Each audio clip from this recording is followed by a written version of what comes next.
नमस्कार, आप देख रहे हैं A1 उत्तराखंड और आपके साथ मैं हूं आशीष तिवारी। बुलेटिन में सबसे पहले एक नजर हेडलाइंस पर।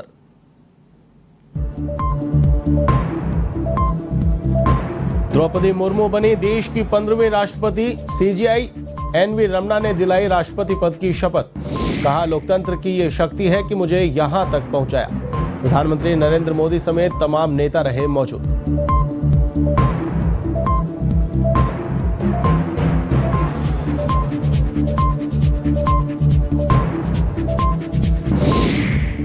उत्तराखंड के मुख्यमंत्री पुष्कर सिंह धामी का दिल्ली दौरा। राष्ट्रपति शपथ ग्रहण समारोह में की शिरकत, तो केंद्रीय मंत्री नितिन गडकरी से की मुलाकात। राज्य में चल रहे विकास कार्यों पर की चर्चा।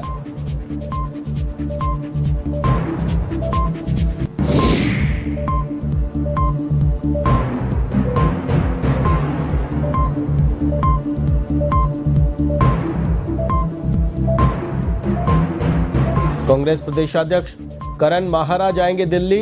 राष्ट्रपति चुनाव में क्रॉस वोटिंग को लेकर आलाकमान से करेंगे मुलाकात, तो मामले पर भाजपा ने साधा निशाना।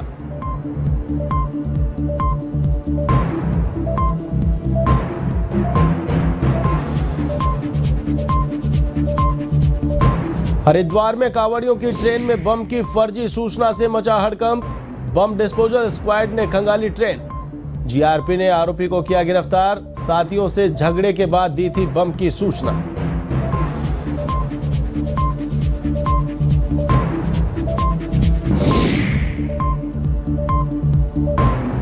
पौड़ी के डूंगरी गांव के पास हादसा। 2 युवक नहाने के दौरान पानी में डूबे।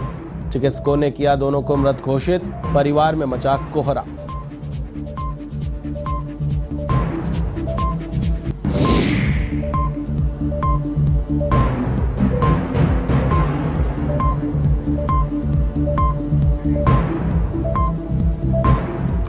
बुलेटिन में सबसे पहले बात करेंगे देश की 15वीं राष्ट्रपति के शपथ ग्रहण समारोह की। द्रौपदी मुर्मू ईश्वर की शपथ लेता हूँ कि ईश्वर की शपथ लेती हूँ कि मैं श्रद्धापूर्वक भारत के राष्ट्रपति के पद का कार्यपालन करूंगी। भारत के राष्ट्रपति पद का कार्यपालन करूंगी।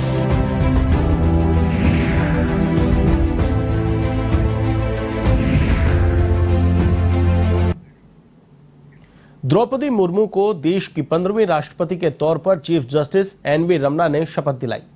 वह देश की पहली आदिवासी महिला राष्ट्रपति हैं। आपको बता दें कि द्रौपदी मुर्मू ने संसद भवन के सेंट्रल हॉल में देश के सर्वोच्च संवैधानिक पद की शपथ ली, जिसके बाद उन्हें 21 तोपों की सलामी दी गई। मुर्मू ओडिशा की रहने वाली हैं। वे इससे पहले झारखंड की राज्यपाल रह चुकी हैं। वहीं इस कार्यक्रम में प्रधानमंत्री मोदी, लोकसभा अध्यक्ष ओम बिरला समेत सीएम योगी आदित्यनाथ भी मौजूद रहे। इस दौरान द्रौपदी मुर्मू ने कहा कि मैं देश की पहली ऐसी राष्ट्रपति हूं जिसका जन्म स्वतंत्र भारत में हुआ था। स्वतंत्र भारत के नागरिकों के साथ हमारे स्वतंत्रता सेनानियों की अपेक्षाओं को पूरा करने के लिए हमें अपने प्रयासों में तेजी लानी होगी। द्रौपदी मुर्मू ने कहा, मेरा जन्म ओडिशा के एक आदिवासी गांव में हुआ, लेकिन देश के लोकतंत्र की यह शक्ति है कि मुझे यहां तक पहुंचाया। राष्ट्रपति के पद तक पहुंचना मेरी निजी उपलब्धि नहीं है, यह देश के सभी गरीबों की उपलब्धि है। राष्ट्रपति मुर्मू ने कहा, 26 जुलाई को करगिल विजय दिवस है। ये दिवस भारतीय सेनाओं के शौर्य और संयम का प्रतीक है। मैं सभी नागरिकों और सेनाओं को कारगिल दिवस की शुभकामनाएं देती हूँ। Chairman M Venkaiah Naidu, Lok Sabha speaker Om Birla, prime minister Narendra Modi, member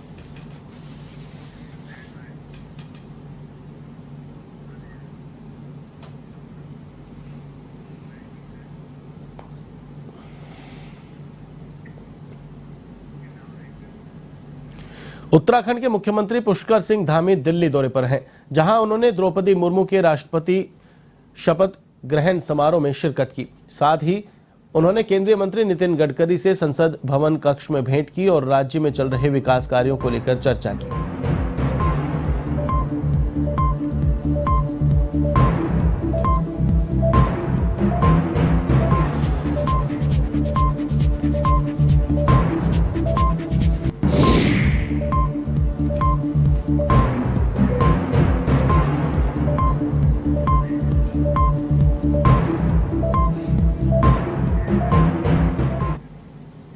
bulletin में अब बात करेंगे सावन के दूसरे सोमवार के दिन शिवालयों में गूंज रहे बम भोले के जयकारों।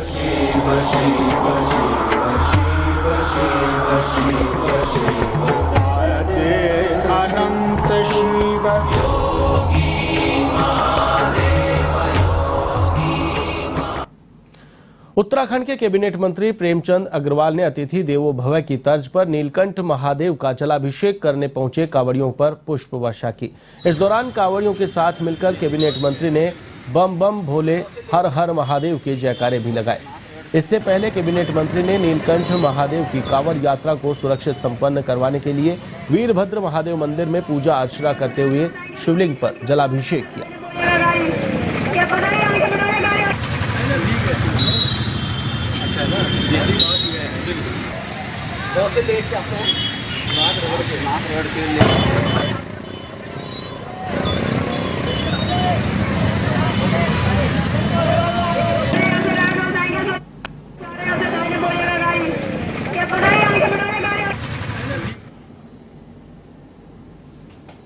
सोमवार है, आप देखिए कितनी प्रचंड यात्रा इस समय चल रही है। हर कांवड़िया मैं मान के चलता हूँ एक साधक है, एक वो तपस्वी है जो अपने स्थान से चल के और ऋषिकेश हरिद्वार आता है, यहाँ स्नान करता है, गंगा जल लेके फिर अपने अपने गंतव्य स्थल यानी शिवालय में जाके उसमें पैदल जाके और नाक के बल जाके और वो अपना शिवालय में जलाभिषेक करता है। ऐसे तपस्वियों को मैं प्रणाम कर रहा हूँ। आज हम सारे कार्यकर्ताओं ने पुलिस प्रशासन के साथ उनका सम्मान किया, पुष्प वर्षा की है, साथ में उनके लिए अल्पाहार जैसे फ्रूटी है, केला है, जल है, ये हमने देने का काम किया है। और हम आज अपने आप को धन्य समझ रहे हैं क्योंकि आज हमारे माननीय धामी जी ने, आपने देखा होगा पिछले दिनों जितने कांवड़िए थे उनके पैर धो के उनका सम्मान किया। हरिद्वार में चल रहे कांवड़ मेले में योगी मोदी की धूम नजर आ रही है। शिव भक्त कांवड़िए भगवान शंकर के गीतों के साथ साथ योगी और राम मंदिर के गानों पर भी जमकर थिरक रहे हैं। उत्तर प्रदेश और उत्तराखंड की सरकारें दिल खोलकर कांवड़ियों का स्वागत कर रही है। दोनों राज्यों में हेलीकॉप्टर से कांवड़ियों पर पुष्प वर्षा भी की जा रही है। वहीं सीएम पुष्कर सिंह धामी ने हरिद्वार पहुंचकर कांवड़ियों के पैर धोकर उनका स्वागत किया। ऐसे ऐतिहासिक सम्मान से कांवड़िए गदगद हैं और योगी धामी की तारीफ करते नहीं थक रहे।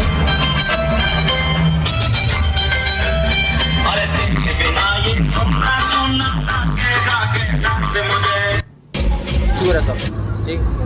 और मुख्यमंत्री का कैसे धन्यवाद करेंगे? मुख्यमंत्री का धन्यवाद सभी बोर्ड की तरफ से है ना, उसे इतनी शुक्रिया मिलेगी और इतनी शुभकामनाएं उसकी। अगर आने वाली दोबारा फिर मुख्यमंत्री वही बने कि इतनी शुभकामनाएं दे रहे कि योगी बिल्कुल और उनके भक्त मस्त है। कौन कौन से गाने में नाचते हुए जा रहे हैं आप? जो भी भोले का गाना है, जो योगी का और भोले का है। बहुत अच्छा महसूस हो रहा है। ये बहुत अच्छी सरकार है और बहुत सुविधाएं हैं योगी सरकार की तरफ से। बहुत अच्छा महसूस हुआ जी, बहुत स्वागत हुआ है।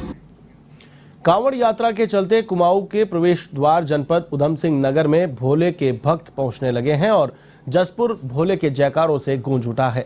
आपको बता दें कि आने वाली 26 जुलाई को महाशिवरात्रि का पावन पर्व है। भोले के भक्त जल लेकर अपने अपने गंतव्य के लिए निकल जाते हैं, जिसे लेकर प्रशासन ने सुरक्षा व्यवस्था के कड़े इंतजाम किए हैं। कोतवाल अशोक कुमार ने बताया कि जगह जगह बैरिकेडिंग कर पुलिस फोर्स की व्यवस्था की गई है ताकि कांवड़ यात्री शांतिपूर्वक अपनी यात्रा करें।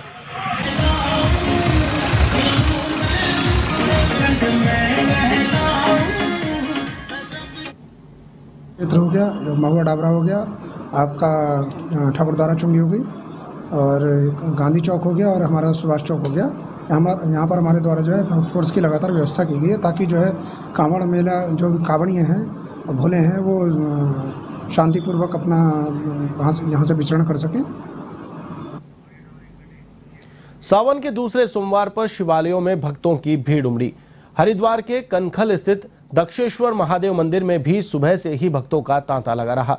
आपको बता दें कि दक्षेश्वर महादेव मंदिर को भगवान शिव की ससुराल कहा जाता है और मान्यता है कि भगवान शिव सावन के 1 महीने तक दक्ष मंदिर में ही विराजते हैं और भक्तों की मनोकामनाएं पूरी करते हैं। वहीं हरिद्वार में इस समय कांवड़ मेला चल रहा है, इसलिए बड़ी संख्या में कांवड़िए भी दक्षेश्वर महादेव मंदिर पहुंचकर भगवान शिव को जल चढ़ा रहे हैं।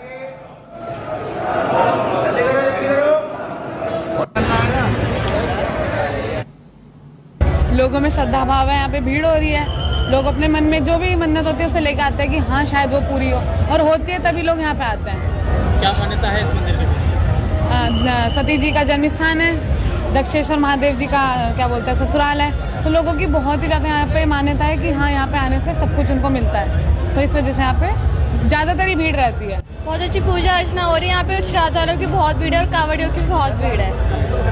क्या क्या मान्यता है मंदिर की? ये सबसे पुराना मंदिर है हरिद्वार का, बहुत प्राचीन काल से मंदिर है, उसके पीछे ललिता मंदिर भी है। और आज भीड़ भाड़ कैसी है? भीड़ भाड़ अच्छी और काफ़ी हद तक ज़्यादा भीड़ है कांवड़ियों की। क्या किस तरह से आगे लोग पूजा अर्चना करते हैं? यहाँ लोग बहुत दूर दूर से आते हैं, श्रद्धा भाव लेकर जल चढ़ाते हैं शिवलिंग पे। राष्ट्रपति चुनाव में कांग्रेस की ओर से हुई क्रॉस वोटिंग के बाद उत्तराखंड कांग्रेस प्रदेश मुख्यालय में चर्चाओं का दौर तेज हो गया है। ऐसे में कांग्रेस प्रदेशाध्यक्ष करण माहारा कांग्रेस के शीर्ष नेताओं से मिलने दिल्ली जा रहे हैं। प्रदेशाध्यक्ष माहारा का कहना है कि दिल्ली में उत्तराखंड की वर्तमान स्थिति, क्रॉस वोटिंग, संगठन को मजबूती के लिए किए जाने वाले कार्यों को लेकर विचार विमर्श किया जाएगा। उन्होंने राष्ट्रपति चुनाव में कांग्रेस की ओर से की गई क्रॉस वोटिंग को दुर्भाग्यपूर्ण बताया। वहीं भाजपा प्रवक्ता विनोद सुयाल ने कहा कि कांग्रेस प्रदेशाध्यक्ष दिल्ली जाएं या मुंबई जाएं, लेकिन कुछ होने वाला नहीं है। कांग्रेस पार्टी कभी भी व्यवस्थित होने वाली पार्टी नहीं है।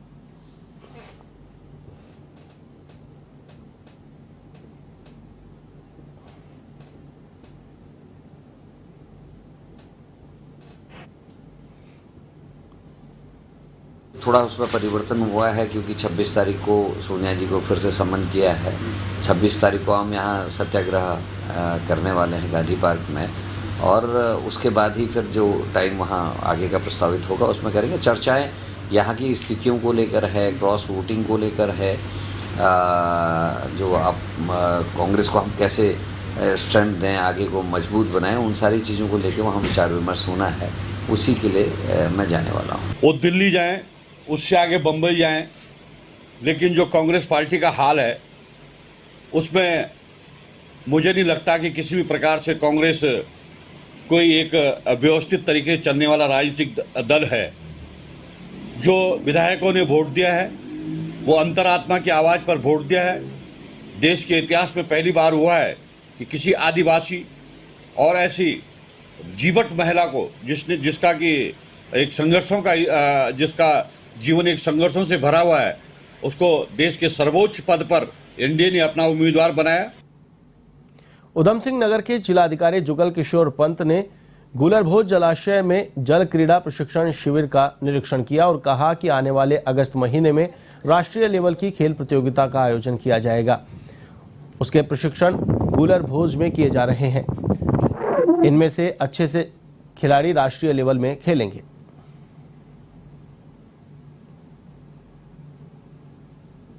वीक में 22 तारीख से यहाँ पर नेशनल चैंपियनशिप का आयोजन होना है, और उसके लिए हम लोग पूरा प्लान कर रहे हैं, और उसमें हम बाहर की टीमें भी आएंगी और उनको हम जो सारी सुविधाएं उपलब्ध कराएंगे। यहाँ पे एक कैंप चल रहा है हमारा स्पोर्ट्स का, और अगस्त में नेशनल चैंपियनशिप यहाँ पे होने वाली है। तो एक टीम का और जो बच्चे उनका मोटिवेशन करने के लिए, और जो नेशनल इवेंट है उसकी तैयारियों को देखते हुए इंस्पेक्शन किया गया है। ये प्रदेश के लिए बौर जलाशय गुलरभोज के लिए एक बहुत अच्छा संकेत है कि प्रदेश सरकार, जिला प्रशासन बहुत ही ज्यादा सेंसिटिव है इस क्षेत्र को पर्यटन के हिसाब से इसको बढ़ाने के लिए, और उसमें एक बहुत बड़ा योगदान खेलों का हो सकता है। उत्तराखंड के विकास नगर में कारगिल विजय दिवस के मौके पर सैल्यूट तिरंगा मिशन के तहत कार्यक्रम का आयोजन किया गया, जिसमें कारगिल युद्ध में शहीद हुए जवानों को श्रद्धांजलि अर्पित की गई। साथ ही शहीद जवानों के परिजनों को सम्मानित किया गया। इस दौरान आयोजित कवि सम्मेलन में स्थानीय कवियों ने देशभक्ति की कविता पाठ से लोगों को भाव विभोर कर दिया। काव्य पाठ का अवसर दिया, और वो अब सूबेदार पद से सेवानिवृत्त होने वाला है। संगठन राष्ट्रवाद की भावना को लेकर आगे बढ़ रहा है, और हम ये चाहते हैं कि जब हम भारत देश में रहते हैं तो हमें भारत की बात करनी चाहिए। तो संगठन ये कहता है कि जब तक आप राष्ट्रवादी लोगों को नहीं जोड़ोगे, राष्ट्र विरोधी ताकतें भारत में जो है प्रहार कर रही हैं, तो उनका कैसे तोड़ दिया जाए। तो इसीलिए हमारा ये है कि राष्ट्रवाद की भावना को जन जन तक पहुँचाएंगे, और जो हमारा संगठन के संरक्षक महोदय लगे हुए हैं पूरे देश में और पूरे विदेश में प्रचार कर रहे हैं, उसी को लेके हम उत्तराखंड में आगे बढ़ रहे हैं, और जितना हमसे हो सकेगा हम राष्ट्रवाद के लिए पूरे उत्तराखंड में लोगों को जोड़ते हैं। उत्तरकाशी के ज्ञानसू खाद्यान्न गोदाम को भारी अनियमितताओं के कारण सीज किया गया है। घटतौली की शिकायत पर क्षेत्रीय खाद्यान्न आपूर्ति अधिकारी ने गोदाम को सीज किया है। वहीं सरकारी खाद्यान्न दस्तावेज न दिखाने पर पूर्ति निरीक्षक ने जमकर फटकार लगाया।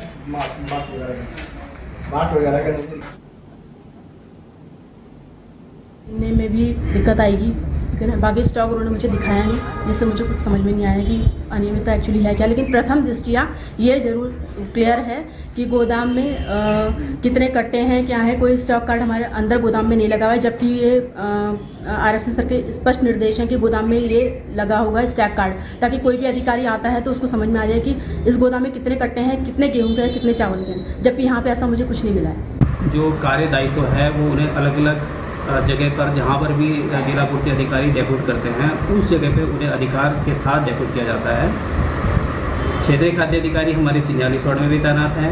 2 क्षेत्रीय खाद्य अधिकारी रेल हेड में तैनात हैं। जिन्हें रेल हेड में तैनात किया गया उनका कार्य क्षेत्र रेल हेड है, उनका अपना जो कार्य करना है रेल हेड क्षेत्र स्तर पर करना है। जहाँ के लिए जिस क्षेत्रीय अधिकारी को अधिकृत किया जाता है वो उस क्षेत्र में कार्य करने के लिए। उत्तराखंड के ऋषिकेश में गंगा भोगपुर के पास अचानक बाइक में आग लगने से हड़कंप मच गया। आनन फानन में बाइक सवार कांवड़ियों ने बाइक से कूदकर अपनी जान बचाई। वहीं आग लगने का वीडियो सोशल मीडिया पर वायरल हो गया। जानकारी के मुताबिक कुछ कांवड़ियों का दल हरिद्वार चंडी घाट से चीला शक्ति नहर से होते हुए ऋषिकेश के लिए निकला था। गंगा भोगपुर के पास अचानक कांवड़िया की एक बाइक में अचानक आग लग गई। फिलहाल कांवड़िया अपने दल के साथ नीलकंठ महादेव के जलाभिषेक के लिए निकल गया।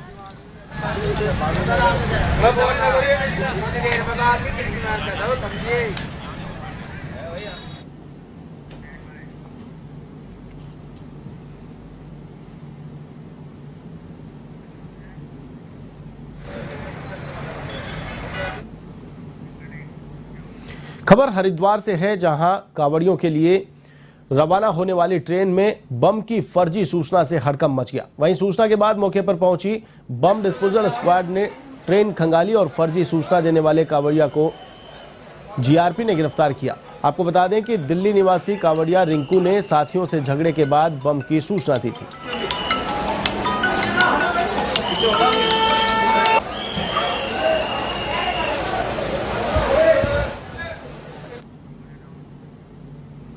ऋषिकेश में BTC परिसर के पीछे चंद्रभागा नदी किनारे 10 वर्ष के बच्चे पर ट्रक का पिछला पहिया चढ़ गया।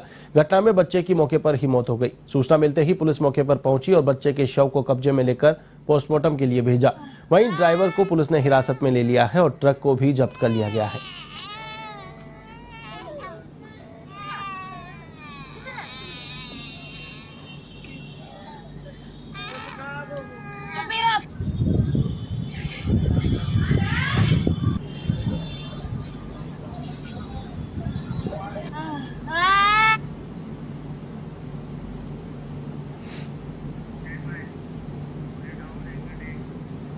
जनपद पौड़ी के डूंगरी गांव के पास एक हादसा देखने को मिला, जहां 2 युवा नहाते वक्त पानी में डूब गए।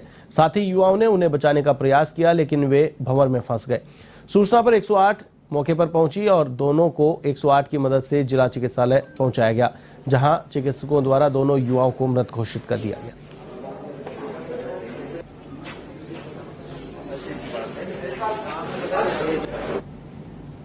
डोंगरी के पास 6 लोग अंदर नहाने गए थे और उसमें ये 2 लोग पानी में थे और जो 2 लोग थे वो बाहर थे और उनमें से 2 डूब के उनकी डेथ हो गई। हमारे पास 108 से दोनों आई थी। दोनों जो आई है दोनों मोटमी का कमर। हम चारों दोस्त नहा रहे थे तो गंगा में थोड़ा बहुत सब लोग तो हम नहाने वाले अलग सब अलग नहा रहे थे, तो मैं तो हमको तय नहीं था किसी को चारों में से, लेकिन थोड़ा बहुत किनारे नहाने थे। उसका थोड़ा एक भाई वहाँ थोड़ा उनका देखता हूँ जो भी है।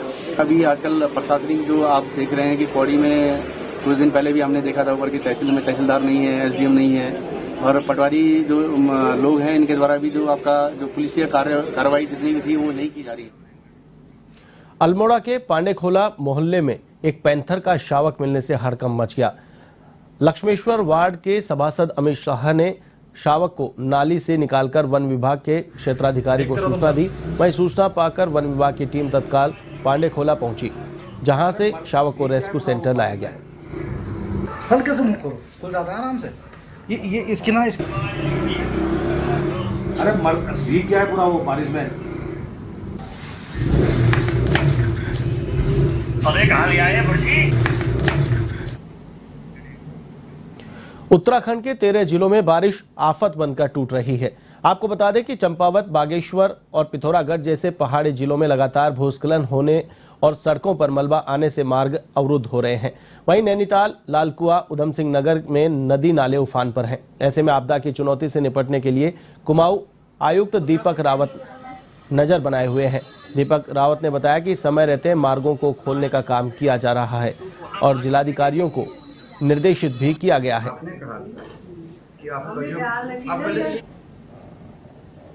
देखिए, अभी तो हमारा जोर इस पे है कि आप जल्दी से जल्दी रास्तों को खोल दें और जो स्थायी नुकसान हुआ है उसमें पीडब्ल्यूडी और विद्युत और जल संस्थान इसको भी बना रहे हैं।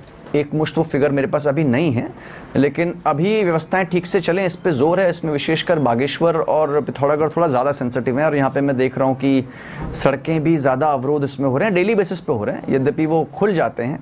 चंपावत में भी इनफैक्ट पूर्व में जो अवरोध आए थे उनको खोला गया है। और एक जो और मसला जो सीरियस मैटर है, जो मैंने आपसे पहले भी शेयर किया था कि नदी नाले जो उफान पे हैं वहाँ पे कुछ लोग थोड़ा एडवेंचर करते हुए गाड़ियों को डाल दे रहे हैं और जिसमें डेथ्स भी हुई हैं और एक्सीडेंट्स भी हुए हैं। तो इसमें भी मैं आपके माध्यम से भी बताना चाहूँगा पब्लिक को कि जो नदी नाले ऐसे उफान पे हैं उसमें यदि पानी है तो ऐसा बिल्कुल आप रिस्क ना लें, थोड़ी देर हम ज़रूर वेट कर लें। बुलेटिन में फिलहाल के लिए बस इतना ही। मुझे दीजिए इजाजत। देश और दुनिया की तमाम खबरों के लिए आप देखते रहिए A1 TV। नमस्कार।